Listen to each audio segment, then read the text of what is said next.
All right. So, welcome back, everyone. I'm super excited. I just had to grab these two for a moment because I know 2025, I feel like as soon as that first fall crisp air hits, you just know that fall is here, but it's also event season. And that is true with Maryland. Yes. We got the upcoming Equity in Action conference that's coming up. And so I wanted to grab Chrissy and Amber to talk a little bit about it. Chrissy and Amber, how y'all doing today?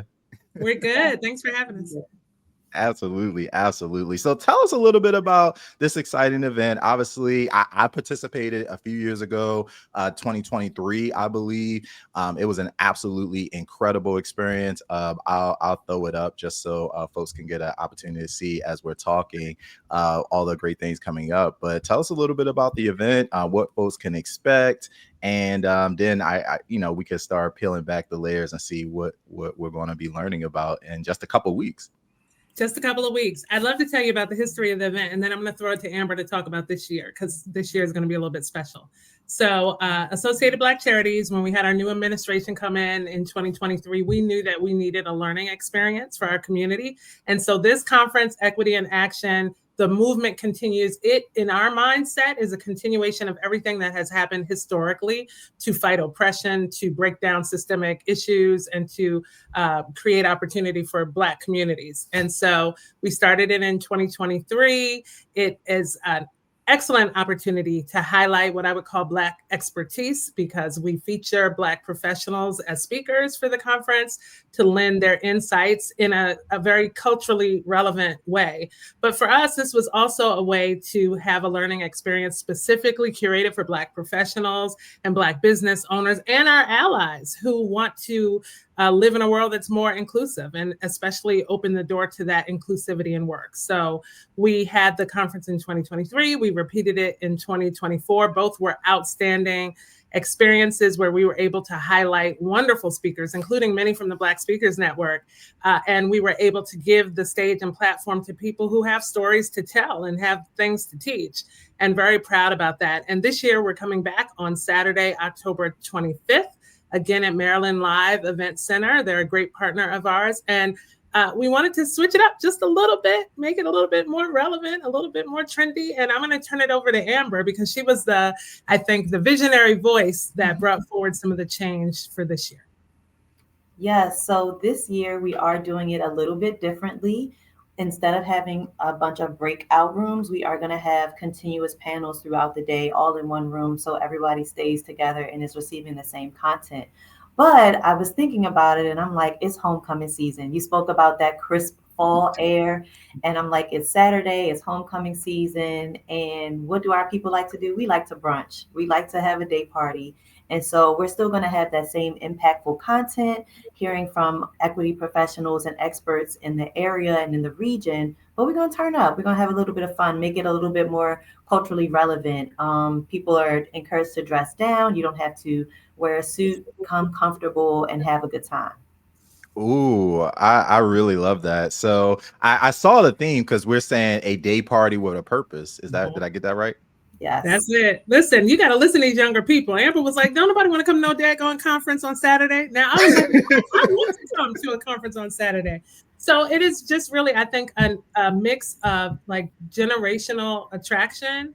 But I think everybody loves a day party and everybody loves when Associated Black Charities puts our twist on the events we have to make them culturally relevant. Yeah, no, I think that's a lot of fun. And so I also love the evolution of this because I believe 2023 the first Equity in It was Action the conference you first said? one. It was the first one. So that set it off. And again, my recollection of that event was incredible because you had such a mix of thought leadership. So you had, folks on civil rights side, you had folks in industry, you had academia using a lot of words that I did not understand at the time, but I went back and researched and it was just incredible. And then the connections. And also too, the thing that I want to mention before we get into some of these questions is the venue is beautiful. I, It is. I that was my first time attending an event at a casino, and I had questions initially, but then when I got there, I was like, this makes perfect sense. Like that venue is beautiful. The food was incredible. And so the event space is almost separate from the casino, but it's so incredible. And the thing I love about this, it might sound small, but free parking. Definitely free parking. And I'm gonna have Amber tell you a little bit about the food this year, because we did go and do a tasting, and everything was amazing. But what I want to say is the venue has not only been a great space for us, they've been a great partner. So Maryland Live Casino, Hotel and Casino have been a partner with ABC since 2023, unapologetic in their alignment with us, and we're very grateful for them. Nah, that's awesome. That's awesome. Yeah, tell us about the food, Amber. Okay, the food was buzzing. Okay. So let me just say, you are definitely going to get your money's worth when you buy your ticket. We had the regular bacon, eggs, we had chicken and waffles, we had salmon and grits, we're gonna have turkey sausage.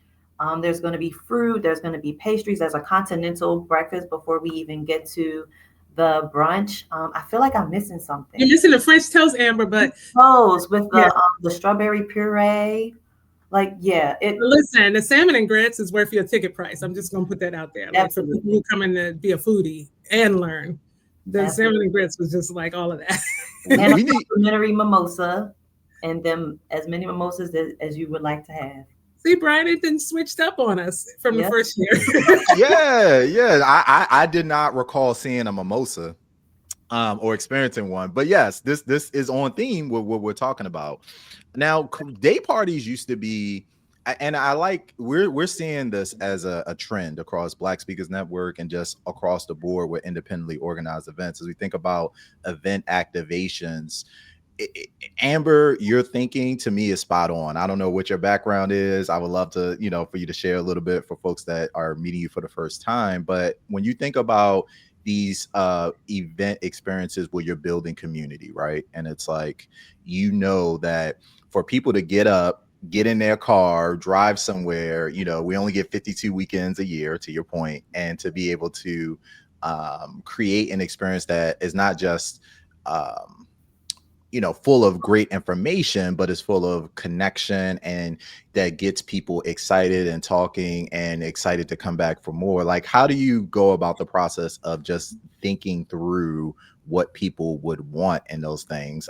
Do you sample other event experiences and you're like, hey, I'm taking a little bit of this and maybe infusing it? Is some of this experimental? Like, how do you go about deciding what you're going to infuse? And I know all this stuff costs money too. Yes. Yes. So interestingly enough, my background is a little varied. I was a professional dancer for 7 years, and then I was a teacher. And I think my programming and my curriculum writing skills come from the teacher part. Where you have to bribe children. You just simply have to bribe children with the things that they like, to be able to get them to do the things that will actually be beneficial to them. And so I think about the things that a lot of people get out of our events, and that's mostly connection. So we have a lot of activations that are around intentional networking and little devices and mechanisms to help people connect to the work and to one another. But then also just thinking about, what would I rather do on a Saturday? And that's go to brunch. And so how do we blend those two worlds? And so people get what they want and they also get what they need, if that makes any sense. That makes perfect sense to me, because I like a good blend. I like a good blend. Now, Chrissy, I know we have a very important keynote coming in, and I should say very historically consequential. So can you tell us a little bit about the keynote? Yeah, absolutely. Well, let's talk about this year, right? Yeah, and what happened in January with our executive orders. It really turned the industry of civil rights work and freedom and justice work on its head. Not so much for those of us who are committed to it and still 10 toes down, but because it gave supporters, sponsors, and many allies an out in the way that now they feel even more emboldened to not support work like this, which has been unfortunate. It's something that we've been battling against all year long. And so the first instance of a problem happened in regards to this conference when we were asked by a previous supporter to take the word equity out of the name of the conference. And we were like, no, we're not going to do that. Well, we've even had a sponsor ask us to consider taking the word Black out of Associated Black Charities. And so it's been a year of emboldened action. It's been a year of having to negotiate what we're willing to tolerate in the name of support. It's been a year of no thank you moments. And because we decided to stand 10 toes down on the mission work of our organization and specifically this event, we also decided it was time to have that consequential keynote speaker come in to really look at how this work has affected us for generations and how it lands on more of a national landscape. So 1989, the Central Park 5 case, 5 young men in New York City were erroneously accused of attacking, raping, and doing horrific things to a white jogger in Central Park. They were all underage, experienced coerced confessions, did multiple years in prison. And DNA evidence eventually proved their innocence and identified the person who was actually the perpetrator of the crime. We all know that our current leader of our free nation was very involved in the case at that time. He, in fact, took a front page ad out in the New York Post calling for the execution of these young men of color. One of those young men was soon to be Dr. Yusef Salaam. So he not only survived that horrible occurrence, but it shaped his life. And he became now a New York City councilman for the Harlem district. He became, for me at least, someone who is from New York, only a few years younger than he is, who was there and experienced those times, a beacon of hope, light, and resilience. Like when we talk about resilience in our community, a lot of times we talk about just making it from point A to point B. Like we're talking about just like surviving the structural stuff that all of us deal with. But his level of resilience shows up on different levels, right? And I felt like we could pull from that level of experience for this conference in a way that Associated Black Charities hadn't yet done in the 2 years we've had it previously. So not only are we having a change maker, and to me, an icon, come in and talk about his experience, but we're doing it unapologetically, and we're also not allowing any level of support, any level of unreadiness interfere with our commitment to having the conference and having him as our speaker. Listen, yeah, so this is very reminiscent. I think when you think about civil rights, a lot of times we think about an era in time, but this is we're constantly, like, rights aren't guaranteed. You have to fight for them, and there has to be conversation and dialogue and movement and organization, and that takes leadership and that takes coordination. And I think spaces like this is where those types of conversations start, continue, and also plans get made. So I'm really excited about this. And I know you have some other incredible speakers as well that are going to be joining the stage alongside. I know you said we're breaking up the format a little bit differently, but I think I saw Corey Bailey and some other folks from across the Baltimore region that will be participating as well. Summit style this year. So we'll have some moderators with panelists, and all of them are outstanding. Any of them could have moderated, and we had to pick and choose. But our core, I think, focus areas are on economic empowerment, what it looks like to lead resistance in the moment where equity is being challenged. We're looking at IT, tech, AI, and how it impacts the Black community and the opportunities that are there. And then also we have, we're wrapping up with a session called Who's at the Table? Black Leadership, Power, and Possibility. That's moderated by Mark Anthony Thomas. I'm from the Greater Baltimore Committee. We're so excited. So we have Corey Bailey and Derek Boyd and Takia Warden, and you're showing some of the pictures now, Brendan Lockett and Ellington West and Natasha Dartigue, and I'm leaving people out, but all of our speakers are currently published on our Instagram page, and they're also being released across social media daily. It is a impressive lineup, but let me tell you why it's more impressive. Not because these people are just admirable and full of insight and expertise, but we're living in an age where even Black people don't always have the privilege to show up in the ways they will on Saturday, October 25th. We had people who declined the offer to come and speak because they have to worry about their day job and how it will look for them to align with Black causes. But these people, these individuals are coming unapologetically. And we can't ask for any more than that because they're going to take all kinds of people on the spectrum. Those of us who will be rebel rousers and freedom fighters, and those that we have to pull along because they're not in those positions of privilege. It will take all of us, but we're especially proud of the people who said yes to ABC this year. See, Amber, that's the reason why I like running like a group like Black Speakers Network, because it's already built in. Like I'm like, we're not changing the name. We 10 toes down, I guess, until we continue. So, Y'all, thank you so much for taking a few moments. I did want to hold space if there's anything else that we want to share, talk about. Obviously, we mentioned today. I'll throw the flyer just up so that folks that are watching can get an opportunity to take part and see exactly what it is that we're talking about. There's soon to be Dr. Yusef right there. And then we also have a QR code that I've been sharing with you throughout the course of the event. You can actually scan that QR code. That'll take you directly to the website to sign up. I know, are we still general admission? Folks can just sign up and get tickets now? General admission, yeah. Tickets, registration on sale now, and tickets are flying off the website. And so if you would like to be a part of this experience, we ask that you go do that right away. Cool. And then are we still doing sponsors? Can folks still get involved? Vendors? I know we have small business owners. Yes. Okay, and I'm going to let Amber, I would love Amber to talk a little bit about the space we've created for Black entrepreneurship. We'll also, of course, have our sponsors as exhibitors. And then Amber, also, I would love, before we close, for you to talk a little bit about what you want people to feel, right? Like what you want people to walk away with, what the experience should leave us with. Because I think this is your vision. And so I think you uniquely can communicate that. that's a nice closeout. I like that. Chrissy, come on. You got it, Amber. Because I'm part of the Black Speakers Network. Out of position, a conversation.